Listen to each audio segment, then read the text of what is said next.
Hello and welcome back to the channel.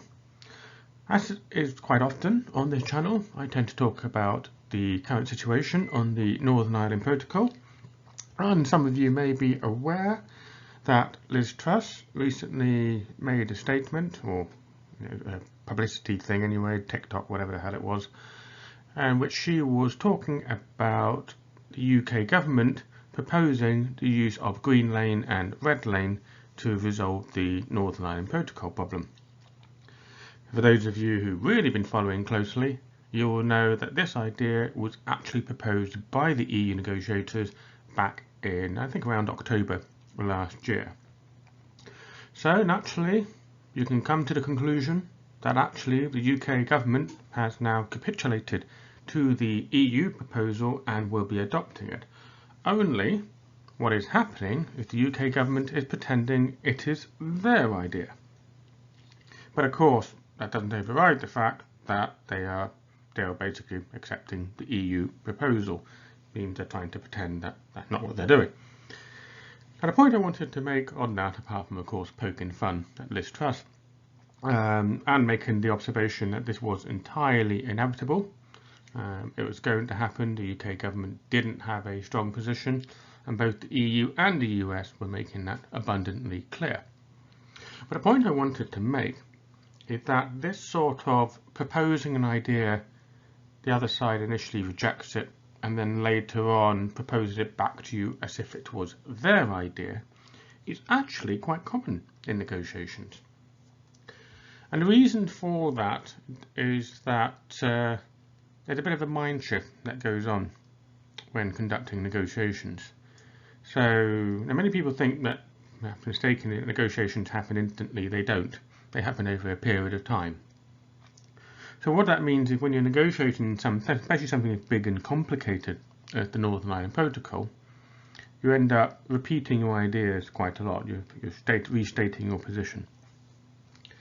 And of course, as part of the conversation, you then discuss around that. You guess why it's a good idea, what are the benefits to it, what are the cons, and so on. So what that means is over time, and if you're doing your job as a negotiator right, over time you're doing something called cognitive fluency. You're embedding certain concepts into the other side. And if you're organised and you know your red lines, your positions, and all the ins and outs, then you recognise when it's happening to you. If you're not organised, then you don't recognise when it's happening, and what happens is you gradually find yourself being shifted from your original position in towards accepting the concepts proposed by the other side. You might rephrase it differently, you might call it a few new names and whatever, but fundamentally what is happening is that you're actually accepting the proposal, the concept proposed by the other side, and you're reframing it, perhaps in your own words, your own phraseology, and then proposing it back to them. Now in that sort of scenario, if you've done your job right and you've held your position and you've got the other side to accept that, and then you find your own idea being proposed back to you, the trick here is not to point that out to them, fun as that can be at times. And this is because of course you want to secure that buy-in.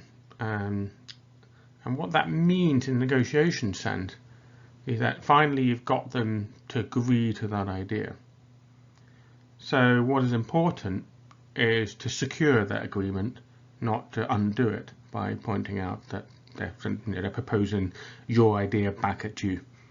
So a better answer, rather than doing that, is to say, okay, yes, we accept your proposal, we think that's workable, for example. And that can happen quite often in negotiations, especially on big and complicated topics. You do tend to find that this sort of thing happens, and it's all about being organised and having a good team that will scrutinise things for you. So this is quite hilarious, really, that Liz Truss is putting out videos saying that the UK government is going to propose this idea and the EU must accept it. And of course, no doubt the EU negotiators will turn up to the meetings and say, yes, great idea. Well done, UK government. Yes, we accept it. Even though they will know full well that it was their proposal in the first place. But as is always the case, the devil will be in the details. And no doubt that will be what will drag things out a little bit while they just try and get the implementation right.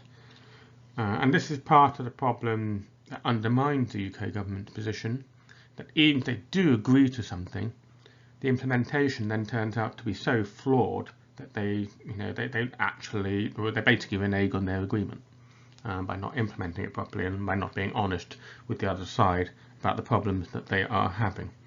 That has been the behaviours to this point, and I talk about behaviours quite a lot in negotiations because it's important.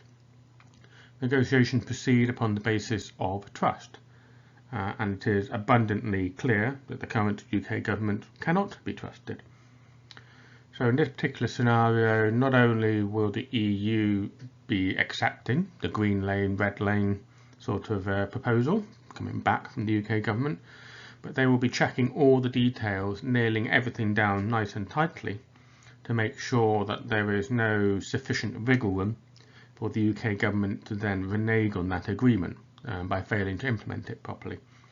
So I suspect they will be putting in certain checks, for example, making sure that the live data is passed to the EU. They will be perhaps specifying in more detail what that looks like, what the standards are, what the frequency is, and so on, to make sure that the UK government does actually do it this time.